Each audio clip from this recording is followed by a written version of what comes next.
Nag-vlog tayo. Yan, nagtatanong nga pala si Papa kung ano, Kung? kung kumita na daw yung vlog natin. Ay, tsaka na yun. Huwag mong iisipin si papa mo. Mamaya may lollipop ka sa akin. Ayan!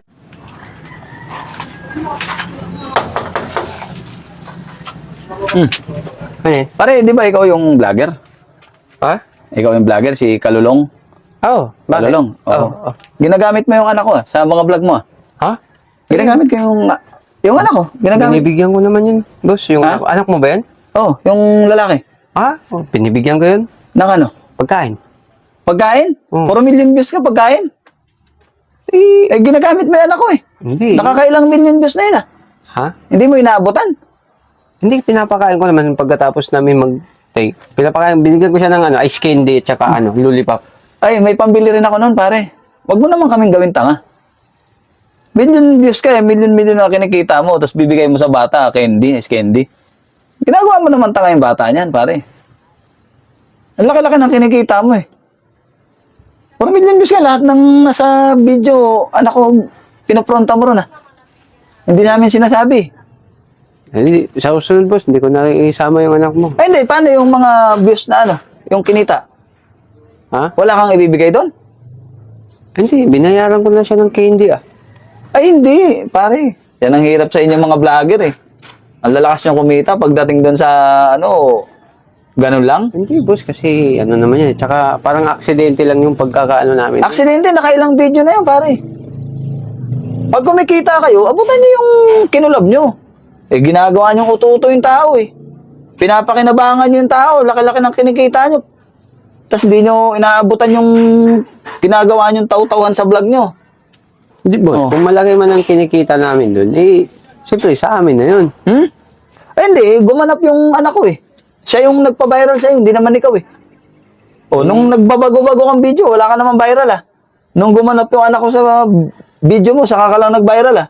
Tapos naabutan mo is candy. Eh, yun lang. Candy? Yun lang yung ano, boss eh. Anong yun lang? O sige, pagpalitin natin pare, ikaw pagtrabahuhin ko, abutan kita ng candy. Papayag ka ba? Hindi naman ako papayag. O, di ba? Magreklamo ka pare. Dapat abutan mo yung bata. Hindi yung babanatan mo ng candy, is candy. Hayaan mo na lang, boss, pag ano. Ha? Hindi. Yung mga kinita na ano nakaraang video nyo, 4 million views yun ah. Wala ka malang pa konsuelo. Gusto mo libre? Ang kapal naman ng mukha mo, pare. Eh, Binablog mo yung tao, tapos ganun-ganun lang. Di ba, hindi ko na siya palalabasin doon sa mga next video ko. Eh, hindi nga, ang usapan nga, magkano kinita ng mga nakaraang video? Oh, may 8 million, may 2 million, ibubukod pa yun sa Reels. Kumikita din yung Reels, di ba? Pinagtanong-tanong ko eh. Oh. Ano ba yun? Tapos pagka kulab, walang ano, parang hindi naman patas yung ginagawa yung mga vlogger kayo. Hindi, nakita naman yung anak mo sa video ko eh. Oo, kahit pa nga nakita eh, pwede namang ano eh. Pwede naman namin gawin yun. Pero nag-viral eh. Ay, Tinanong ko kung magkano kinikita eh, nag-viral eh. Magpasalamat ka nga at yung anak mo, ginawa kong sikat sa video ko. Utang Kaya- na loob sa akin yun. Utang na loob. Ikaw may utang na loob.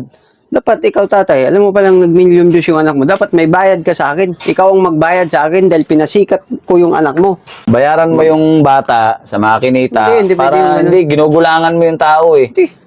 Hindi ko Puro naman, panggugulang ka eh. anong panggugulang. Tsaka isa pa, bakit ka ba nagagalit, ha? Halika pare. Ano ba? Sinasama mo yung anak ko. Oh. Eh ako, hindi mo anuin. Pangarap ko din mag-vlog eh. Ha? Kahit nga hindi mo ako bayaran eh. Oh? Gusto ko lang sumikat. Ah. Kahit pa-viralin mo Ay, lang dapat ako. magsabi ka Wala kagad. ba? Gawa tayo mamaya, gawa tayo. Anong oras tayo ano? Aling kita sa puwet.